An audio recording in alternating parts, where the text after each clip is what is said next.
네, 오늘 우리가 읽은 이 본문의 말씀은 잘 알고 있는 말씀이죠.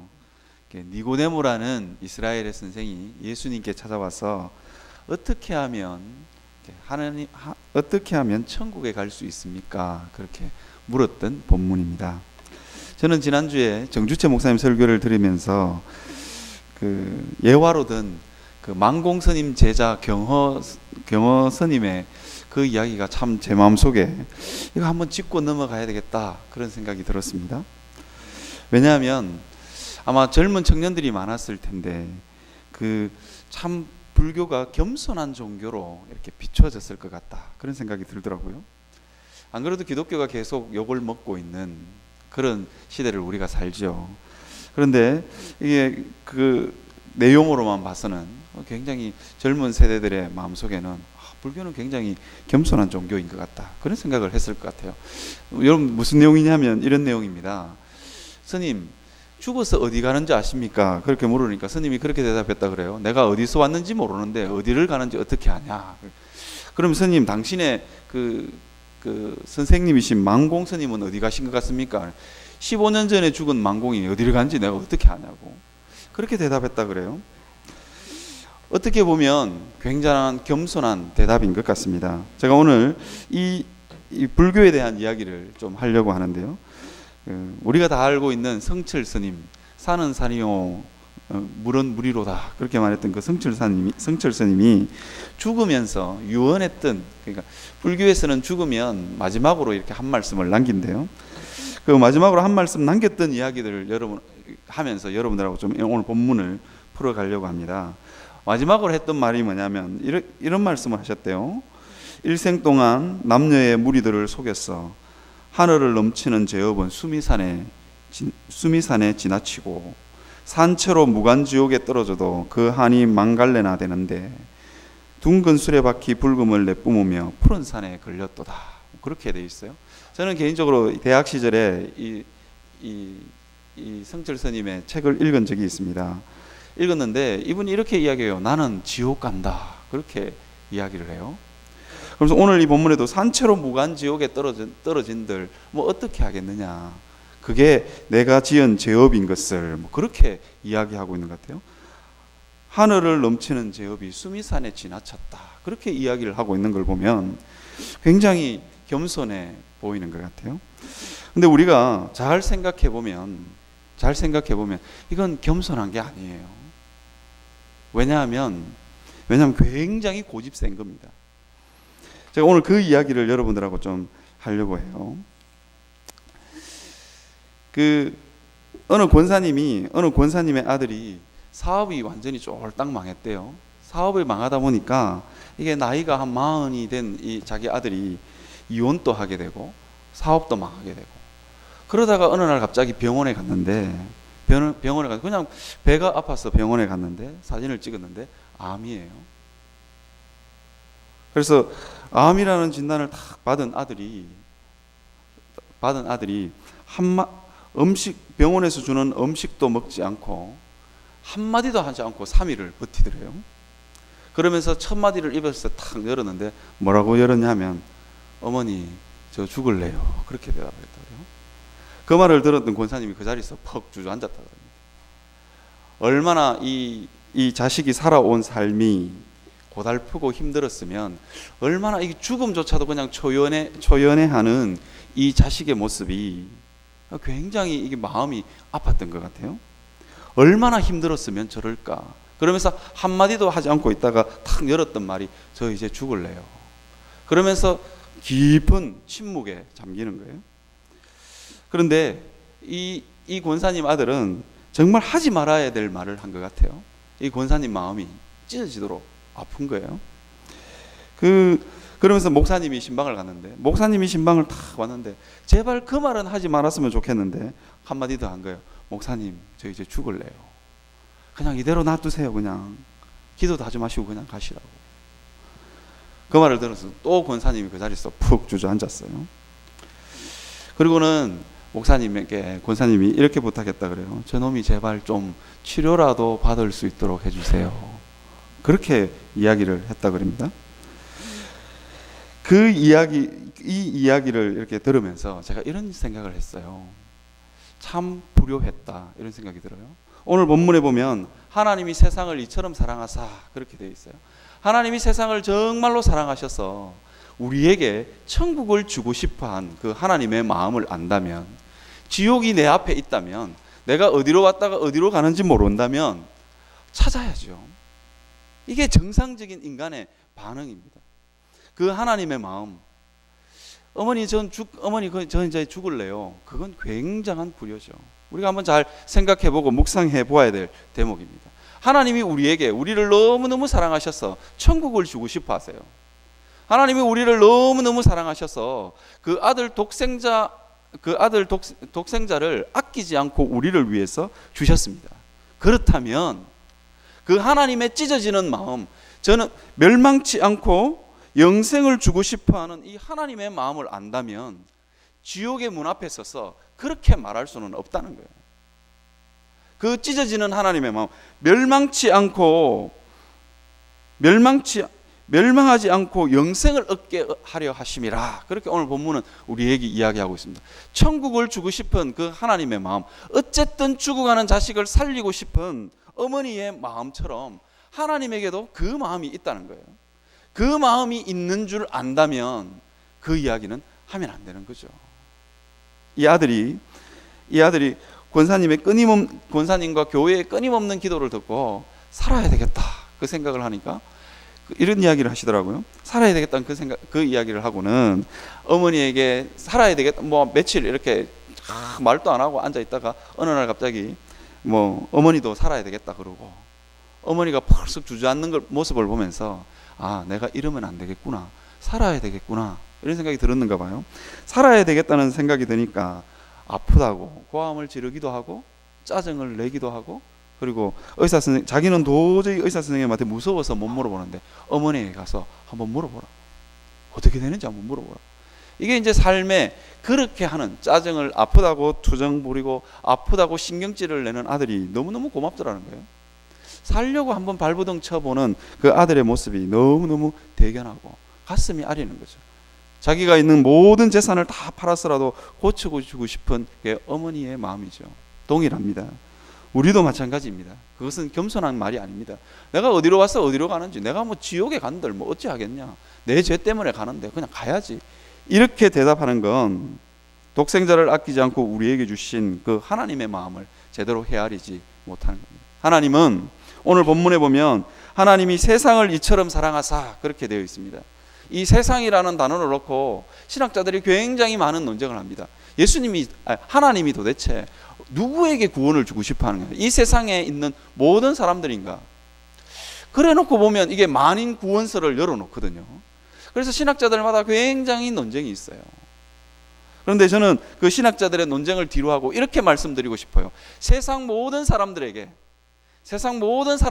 구원을 베풀고자 하는 이 하나님의 마음, 죽어져가는 자기 자녀를 바라보면서, 죽어서 지옥 갈 수밖에 없는 자기 자녀를 바라보면서 하나님의 이 찢어진 마음을 표현했다고 생각합니다. 그래서 세상이라는 단어를 쓴 거예요.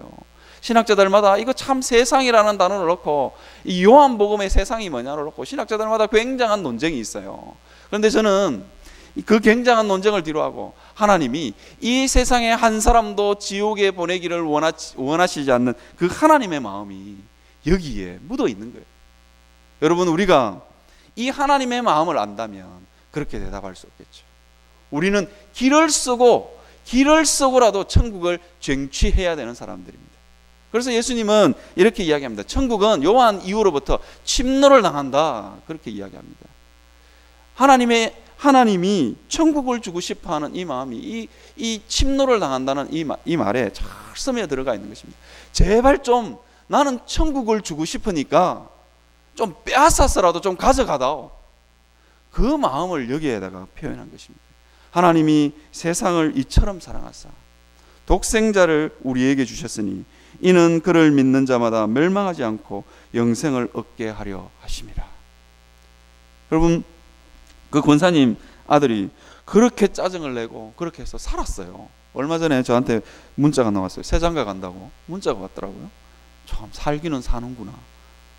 그렇게 죽는다고 며칠씩 입을 다물고 며칠씩 죽는다고. 어머니에게 처음으로 3일인가를 입을 다물고 있다가 열었던 말이 엄마 저 죽을래요.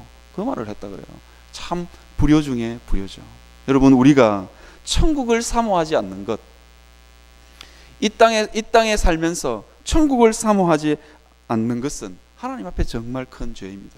자기 부모에게, 암이 걸려서 자기 부모에게 나 죽을래요, 그냥 내버려 두세요, 그렇게 말하는 거하고 동일합니다. 여러분, 우리가 한번 하나님 앞에서 한번 우리 자신을 돌아보았으면 좋겠습니다. 우리는 얼마나 천국을 사모하고 사는가.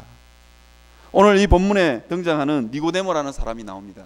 그는 아마도 나이가 많았던 것 같아요. 왜냐하면 그는 이스라엘의 선생이고 바리새인 중에 니고데모라는 사람이 있었다, 그렇게 이야기합니다. 그는 산헤드린이라는 공회의 공회원이었습니다. 그는 어쩌면 이스라엘에서 명예도 있고 부도 있고 모든 것을 다 가진 사람인 것 같습니다. 그리고 나름대로 인생을 바르게 살아보려고 힘쓰고 애썼던 사람인 것 같습니다. 그런 그가 정직하게 인생의 문제 앞에 대답을 합니다. 내가 죽으면 어디로 갈까? 이건 인생이 참 정직한 것 같아요. 아마 제가 예를 드렸던 이 불교의 이 스님들도 인생을 굉장히 정직하게 바라봤던 것 같아요. 이 니고데모와 스님의 결정적인 차이가 뭐냐? 바로 그겁니다. 뭐냐? 이 니고데모는 천국을 사모했고 불교의 수많은 스님들은 가게 되면 가야지, 가게 되면 가야지. 그게 하나님의 마음을 너무너무 아프게 하고 긁었을 것 같아요. 여러분, 우리가 이것을 한번 잘 묵상해 보았으면 좋겠어요. 니고데모는 일생토록 그는 끊임없이 하나님 앞에서 바르게 살려고 하고 하나님의 말씀을 묵상하고 기도하는 삶을 살았던 것 같아요. 그러면서 그의 마음 가운데 내가 어떻게 하면 천국에 갈 수 있을까? 그에게는 사회적인 명예도 있었습니다. 그래서 그는 밤에 찾아왔던 것 같아요. 왜냐하면 지켜보고 있는 눈이 너무 많았기 때문인 것 같습니다. 밤에 예수님께 살짝 찾아와서 묻고 싶었어요. 그는 아마 체면 때문에 예수님 앞에 참아 예수님 어떻게 하면 천국에 갑니까? 이 말을 묻지도 못했던 것 같아요. 너무 부끄러웠어. 너무 부끄러워서 묻지도 못했던 것 같아요. 그러니까 예수님이 니고데모가 딱 와서 니고데모가 온갖 당신은 하늘로부터 온 선생님입니다 이러면서 막 이렇게 우물쭈물하고 있으니까 예수님이 이렇게 대답합니다. 니고데모가 묻지도 않았음에도 불구하고 진실로 진실로 내게 이르노니 사람이 거듭나지 않으면 하나님의 나라를 볼 수 없느니라. 니고데모는 하나님의 나라 천국에 대해서 한 번도 묻지도 않았어요. 근데 예수님은 잘 알았어요. 니고데모의 마음 가운데 있는 천국을 사모하는 그 마음, 내가 죽으면 어디로 갈까? 그 질문 앞에 예수님은 묻지도 않았음에도 불구하고 대답을 해줍니다. 그 이유가 뭐냐? 천국을 선물하고 싶은 게 예수님의 마음이기 때문입니다. 여러분, 저는 여러분들에게 이렇게 말씀드리고 싶어요. 죽어서 가는 천국 말고 여러분은 이 땅에서 하나님께서 여러분들에게 이루어 주시는 하나님의 나라, 하나님이 여러분들에게 주시는 그 하나님의 나라를 여러분이 이 땅에 살면서 얼마나 사모하고 사시는지 모르겠어요. 니고데모처럼 정직하게 내 마음 가운데는 천국이 있는가? 내 마음 가운데는 하나님의 나라가 있는가? 우리는 한번 돌아보고 살펴봐야 됩니다. 우리는 어쩌면 니고데모가 평생 살았던 것처럼 돈과 명예와 이 땅의 것들 움켜쥐고 살면서 이 땅의 것들이 내게 천국을 줄 거다, 천국을 허락해 줄 거다, 그렇게 착각하며 사는지도 모르겠습니다. 교회에 와보니까 다 그렇게 살거든요. 교회에 와보니까 다 돈이 중요한 것 같고 교회에 와보니까 다 세상 명예가 중요한 것 같아요. 아, 예수 믿는 사람들도 저렇게 사는구나, 다 저래 사니까 나도 저렇게 살아도 된다, 착각하지 마십시오. 여러분, 니고데모는 인생을 살면서 정직하게 묻습니다. 내 마음 가운데 하나님의 나라가 있는가? 내 마음 가운데 하늘로부터 오는 기쁨이 있는가? 내 마음 가운데 하늘로부터 오는 평안이 있는가? 우리는 날마다 이 질문을 솔직하게 해야 됩니다.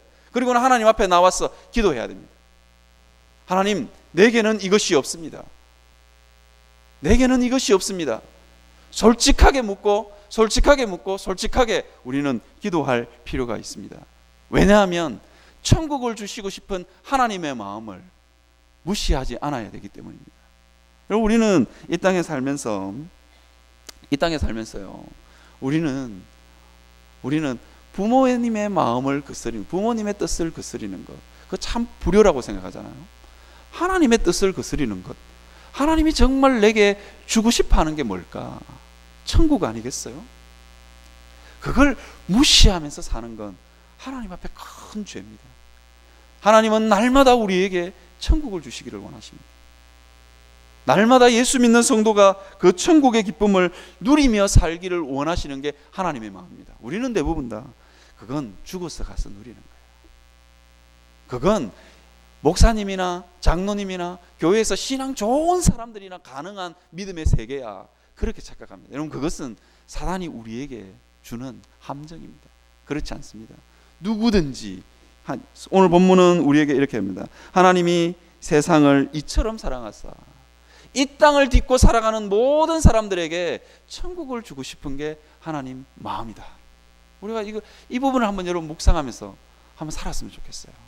늘 그러면서 하나님 앞에 나아왔으면 좋겠습니다. 이게 쉽게 되지 않아요. 이게 쉽게 되지 않습니다. 오늘 그래서 니고데모는 이렇게 이야기합니다. 그런 일이 9절에 보면 이렇게 이야기합니다. 9절에 보면 니고데모가 이렇게 됩니다. 어찌 그러한 일이 있을 수 있나이까? 그렇게 물어요. 어찌 그러한 일이 있을 수 있나이까? 어쩌면 우리가 주님 앞에 묻는 거, 주님, 어떻게 날마다 내 마음이 천국이 될 수 있습니까? 어찌 그런 일이 있을 수 있겠습니까? 그렇게 묻습니다. 우리도 그렇게 우리도 그런 질문을, 이런 일은 도저히 불가능합니다. 이런 일은 도저히 불가능합니다. 그렇게 생각하면서 사는지 모르겠어요. 그런데 예수님은 뭐라고 이야기하냐면 이 일은 성령으로 가능하다. 그렇게 이야기합니다. 이 일은 성령으로 가능하다. 성령으로 가능하다. 8절에 보면 이렇게 되어 있습니다. 바람이 임의로 불매 내가 그 소리를 들어도 어디서 와서 어디로 가는지 알지 못하니 성령으로 난 사람도 다 그러하니라. 그렇게 이야기합니다. 여러분, 성령께서 우리 마음 가운데 오시면 이 일이 가능하다. 그렇게 이야기합니다. 우리는 굉장히 어두워서 우리 삶이 무엇 때문에 파괴되고 우리 삶에 하나님의 나라가 왜 임하지 못하는지 우리는 잘 알지 못합니다. 저는 가끔씩 고궁이나 이게 박물관 같은데 이렇게 종종 갈 때가 있어요. 박물관 같은데 종종 갈 때가 있는데 이런 게 있어요. 평상시에는 전혀 아름답지 않았던 것들, 그냥 지나치는 것들. 그런데 이게 밤에 불빛을 탁 비춰놓으니까 굉장히 아름다운 거예요. 여러분, 새가족실에 가면 화분이 주먹만한 게 있어요. 주먹만한 화분을 탁 쳐다보는데 영 안 어울리는 거예요. 그런데 인테리어 하는 친구가 불빛을 탁 비췄는데 희망부에서 조그맣게 만든 3,000원 주고 산 화분이 굉장히 아름답게 저기 있었나 할 정도로. 이게 성령의 조명하심입니다. 그냥 비추었을 뿐인데 어느 날 갑자기 그게 보이는 거예요. 별로 아름답지도 않고 별로 주먹만한 화분이 굉장히 아름다운 거예요. 마찬가지입니다. 박물관이나 아니면 고궁이나 이런 데 가면 그냥 지나치기 쉬운 것임에도 불구하고 불빛을 탁 비추니까 이게 모습이 탁 드러나는 거예요. 성령 하나님께서 우리 마음 가운데 오시면 우리 안에 무너진 것들을 보게 하시고 우리 마음 안에 상처난 것들을 보게 하시고 우리 마음 안에 은혜가 은혜가 임하는 통로가 막힌 것을 하나님께서는 보게 하십니다. 이 일이 성령으로 가능합니다. 그래서 니고데모에게 하나님 나라에 들어가는 것을 설명하면서 거듭나야 된다. 그렇게 표현합니다. 거듭나야 된다. 그냥 조금 우리 마음이 변화되거나 우리 마음이 조금 고쳐져서는 안 되고 완전히 바뀌어야 된다는 거예요. 완전히 바뀌어야 된다는 거예요. 그렇지 않으면 도저히 절대로 볼 수 없는 것, 그렇지 않으면 하나님 나라를 절대로 볼 수 없다. 그렇게 이야기합니다. 그 일을 누가 가능케 하느냐? 성령께서 가능케 하시는 거예요. 제가 진주에 가면 제가 아는 목사님이 있어요. 굉장히 공부를 잘하셨어요. 굉장히 공부를 잘해서 서울대 정치외교학과를 다녔어요. 대학을 한참 다니다가 어느 날 갑자기 자기 인생이 너무 허무하더래요. 그리고는 학교고 뭐고 다 팽개치고 지리산으로 들어갔어요. 이 허무한 자기의 마음을 해결하지 못하면 사는 게 아닌 거예요. 죽음 일보 직전까지 몰려가지고 지리산까지 흘러간 거예요. 도 닦는 사람들도 수없이 만나고 정상도 하는 사람들도 수없이 만났음에도 불구하고 자기 인생의 문제를 해결해 주지 못하는 거예요. 그런데 어느 날 갑자기 이분이 이게 교회 앞을 쓱 지나가다가 이 교회에 한번 들어가 봐야 되겠다, 그런 생각이 들더래요. 그래서 교회에 탁 들어갔는데, 보통 교회에 탁 들어갔는데 자기를 보면서 천사처럼 웃어주는 자매가 있더래요. 저 자매는 어떻게 저렇게 천진난만하게 웃을 수 있을까? 자기 마음은 지옥인데 이 땅에 가진 것 다 가졌음에도 불구하고 자기 마음은 지옥인데 어떻게 저렇게 천진난만하게 웃을 수 있을까? 그런 생각이 들더래요. 그래서 그 자매에게 물었대요. 어떻게 그렇게 웃을 수 있냐고. 나도 그렇게 웃을 수 있는 법을 좀 가르쳐 달라고. 그래서 여차여차해서 그 자매 때문에 앉아서 그 교회에서 성경 공부도 하고 하나님 말씀도 듣고 그러면서 예수님을 믿게 됐어요. 물론 그 자매랑, 고졸인 그 자매랑 결국은 결혼을 하셨는데, 그러면서 이분이 이렇게 이야기하더라고요. 예수 믿고 나서 자기 마음 안에 성령 하나님의 은혜가 확 임하니까 이렇게 되더래요. 옛날에는 담장에 핀 장미꽃이 너무 아름다워서 서러웠는데 어느 날 그 담장에 핀 장미를 탁 보는 순간 이런 생각이 들었대요. 저게 왜 저렇게 아름답지? 그런 생각을 하면서 미친 사람처럼 그 남의 대문집 앞에 앉아가지고 그 장미를 보면서 1시간을 펑펑 울었대요.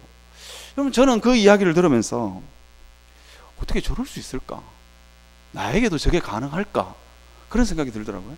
성령께서 우리의 마음을 바꾸어 놓으시면 일상생활에서 지나치는 것들이 아름답게 보이기 시작합니다. 일상생활에 아무런 감동을 주지 못하는 것들이 우리에게 감동을 주고 시작합니다. 이게 하나님의 나라입니다. 천국에 가서 누리는 하나님의 나라가 아니라 일상생활의 삶의 작은 것에서부터 감동을 누리기 시작하는 거예요. 거기서부터 하나님의 나라가 있는 거예요. 저는 남의 집 담농쿨에 핀 장미를 보면서 1시간 울었다. 너무 아름다워서 1시간 울었다. 가능할까? 그런 생각이. 성령께서 그 마음을 녹이시면 가능하다. 그럼 우리가 이 은혜를 사모하셨으면 좋겠어요. 니고데모가 성령에 관한 이야기를 다 들었습니다. 그러면서 니고데모가 뭐라고 이야기하냐면 이렇게 이야기를 해요. 그 일이 어떻게 가능할까요? 그렇게 대답을 합니다. 그 일이 어떻게 가능할까요? 어떻게 하면 그렇게 좋은 성령, 하나님 나라를 볼 수 있고 하나님 나라에 들어가게 하는 그 성령 하나님을 내가 어떻게 하면 경험할 수 있겠습니까? 그렇게 물은 거예요. 그래서 9절에 어찌 그러한 일이 있을 수 있나이까? 그렇게 물은 거예요. 여러분, 목사에게 이 이야기를 하면 어떻게 하면 성령 받을 수 있습니까? 그렇게 이야기합니다. 저도 굉장히 황당할 것 같아요. 근데 예수님이 뭐라고 이야기하느냐? 13절에 보면 이런 이야기를, 하늘에서 내려온 자 곧 인자 외에는 하늘에 올라간 자가 없느니라. 그렇게 해놓고요. 하늘의 일을 내가 이야기하는, 땅의 일을 이야기하는데 하늘의 것들을 네가 어떻게 이야기하겠느냐? 그러면서 뭐라고 그러냐면 14절에 보면 이렇게 이야기합니다.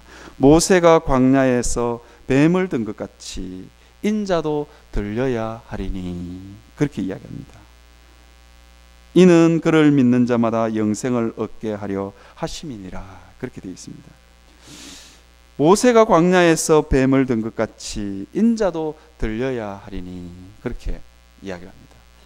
성령을 어떻게 하면 받을 수 있습니까? 어찌하면 그런 일이 일어날 수 있겠습니까? 라고 물었는데 예수님이 이걸 설명을 해주려고 하니까 설명이 잘 안 되는 거예요. 땅의 것들을 제대로 이해하지 못하는데 하늘의 것들을 어찌 이해하겠느냐? 그러면서 예수님이 뭐라고 했냐면 모세가 광야에서 뱀을 든 것 같이 인자도 들려야 할 것이다. 그렇게 이야기합니다. 여러분, 이걸 우리가 한번 잘 생각해보고 묵상해 봤으면 좋겠는데요. 이겁니다. 광야에서 다 죽게 되었어요. 불뱀에게 물려서 다 죽게 되었습니다. 거기는 병원도 없고 아무것도 없는 곳입니다. 여러분, 광야의 삶이라는 게 굉장히 험합니다.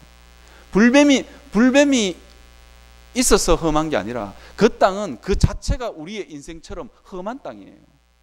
모래바람이 휘날리고 먹을 것이 없는 땅이고 풀이 자라지 않는 땅이고 물이 없는 땅입니다.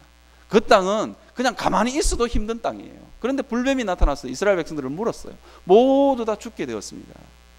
그런데 하나님이 모세에게 뭐라고 이야기하냐면 이렇게 이야기합니다. 놋뱀을 만들어서 높이 달아라. 그리고는 뭐라냐면 그것을 쳐다보는 자는 살 것이다.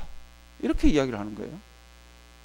여러분, 그 이야기를 들었을 때 이스라엘 백성들 중에 제 생각에는 많은 숫자가 쳐다보지 않았을 것 같아요. 아니, 약을 먹든지 아니면 광야에서 돋아나는 뭐 쑥이라도 뜯어서 발라야 낫지 놋뱀을 쳐다보면 낫는다고? 이 생각을 모두 다 하지 않았겠어요? 너무도 허무맹랑한 이야기 아니겠어요? 그런데 죽어가면서 너무너무 급했어. 아니면 죽기 싫었어. 아무런 방법이 없었어. 이 놋뱀을 쳐다본 사람은 살았다는 거 아닙니까? 놋뱀을 쳐다보면서 아마 그 놋뱀을 쳐다보기 전에 수많은 사람들이 비웃었을 거예요. 어쩌면 어떤 사람들은 장막 안에서 누워서 뭔 소리 하느냐, 죽어가 약도 없어서 죽어가는데 이 장막에서 기어 나가서 놋뱀을 쳐다보라고 웃기는 소리 하지 마라. 모세가 미친 거 아닐까? 아니면 하나님이 미친 거 아닐까? 이렇게 생각했을지도 모르겠어요. 그러함에도 불구하고 누군가는 도저히 안 되겠구나. 그래도 한번 쳐다보면 산다고 하니까 한번 쳐다나 보자. 그렇게 해서 이 장막 안에서 이렇게 어쩌면 다 죽어가면서 기어 나오지 않았겠어요? 그러면서 그 놋뱀을 쳐다보는 겁니다. 옆집 텐트에서 우와, 살았다. 진짜 놋뱀을 쳐다보니까 낫는구나. 그 이야기 듣고 모든 이스라엘 백성들이 그 장막 안에서 기어 나오지 않았겠어요? 옆 텐트에도 살고 앞 텐트도 살고 뒤 텐트도 살고 다 살았어요. 나만 안 나가고 100일 사람이 있겠어요?